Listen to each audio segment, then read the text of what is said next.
പുതിയൊരു വീഡിയോയിലേക്ക് എല്ലാവർക്കും സ്വാഗതം. ഇന്ന് നമുക്ക് വളരെ ഹെൽത്തിയും ടേസ്റ്റി ആയിട്ടൊരു ലഡ്ഡു എങ്ങനെയാണ് ഉണ്ടാക്കുന്നത് നോക്കാം. ഇത് തണുപ്പ് സമയത്താണ് കൂടുതൽ ഉണ്ടാക്കി കഴിക്കാൻ നല്ലത്. ഞാൻ ബോംബെയിലാകുമ്പോൾ എപ്പോഴും ഉണ്ടാക്കാറുള്ള ഒരു ലഡ്ഡു ആണിത്.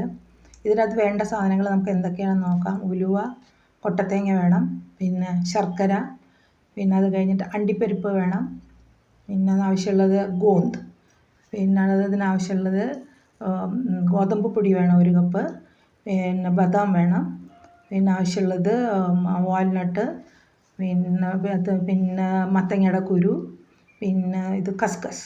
ഇതിൽ നമുക്ക് 50 ഗ്രാം നമുക്ക് ഉലുവ നമുക്ക് തലേ ദിവസം തന്നെ നല്ല വൃത്തിയാക്കി പൊടിച്ചിട്ട് 50 ഗ്രാം നെയ്യിൽ നമ്മൾക്ക് മിക്സാക്കി വയ്ക്കണം. അപ്പോൾ ഇതിൻ്റെ കയ്പ്പ് മുഴുവൻ പോവുകയും ചെയ്യും, ഇതിൻ്റെ മുഴുവൻ ഗുണങ്ങൾ നമുക്ക് കിട്ടുകയും ചെയ്യും.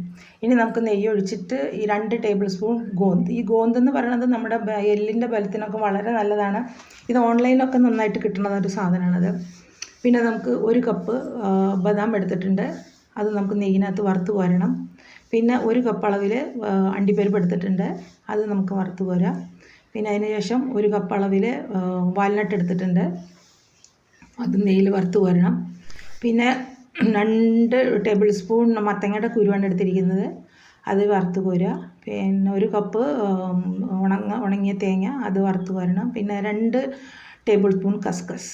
എന്നിട്ട് ഇതെല്ലാം കൂടെ നന്നായിട്ട് മിക്സാക്കുക. തണുത്ത് കഴിയുമ്പോൾ തരിതരിപ്പായിട്ട് പൊടിച്ചെടുക്കുക.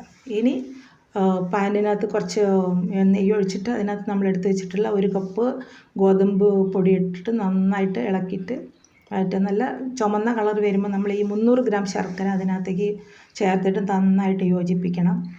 എന്നിട്ട് ഇതെല്ലാം കൂടെ മിക്സ് ആയതിൻ്റെ ശേഷം പിന്നെ നമ്മൾ ഇതിനകത്തേക്ക് ചേർക്കാൻ പോണതാണ് നമ്മൾ റെഡിയാക്കി വെച്ചിട്ടുള്ള ഉലുവയും നെയ്യും കൂടിയുള്ള മിക്സറ്.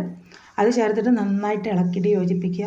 പിന്നെ ആവശ്യത്തിന് നെയ്യ് ഒഴിക്കാം, കുറച്ച് കൂടുതൽ നെയ്യ് ഒഴിച്ചാൽ കൂടുതൽ നല്ലതാണ്. ഇത് ഡെലിവറി കഴിഞ്ഞ പിന്നെ സ്ത്രീകൾക്കൊക്കെ കഴിക്കാൻ വളരെ നല്ല ഹെൽത്തി ആയിട്ടുള്ള ഒരു ലഡ്ഡുവാണ്. അപ്പോൾ ഇത് എല്ലാവരും ഉണ്ടാക്കി നോക്കിയിട്ട് അഭിപ്രായം പറയണം. വളരെ ഹെൽത്തിയാണത്. Thank you.